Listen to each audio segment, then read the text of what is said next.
Hello, this is Alex from the Worcester Public Library, back for another one of my weekly videos for tips and tricks for using the library's digital resources. And as you can see right here, WPL's Museum Pass program is back. We have free and reduced admission to local museums. This is a very popular feature that we have. We've recently been getting a lot of calls about the museum passes now that we're back. But there are some things that some of the museums are doing a little bit differently.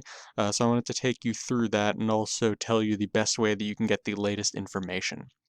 And now what you can do is if you're on our website, mywpl.org, you can either click on this Museum Pass banner right here, or if you don't see that, you can go on Quick Links right here, this drop-down menu, and then click on Museum Passes to take you to the Museum Pass page. So we've got the details right here. But our Museum Pass program, when you can pick up the Museum Passes, when you have to return them, and then if you scroll down, you can take a look and you can see which museum passes we have, and then click on details, and then click on the button where you can actually go and reserve the pass online. And one of the things that you'll notice, I pulled up the New England Aquarium just to give you an example. The aquarium has implemented timed ticketing system, so you need to actually select a time slot when reserving tickets.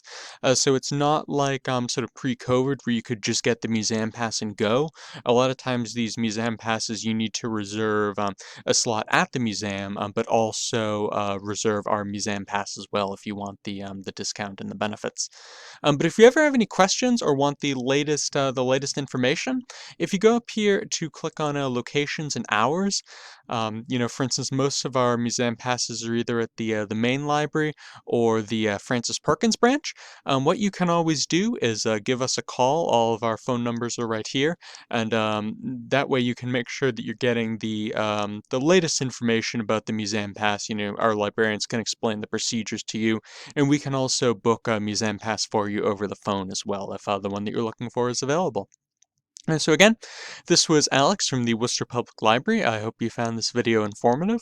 I hope you check out some of our museum passes now that we're bringing them back online, and I will see you next week for another video.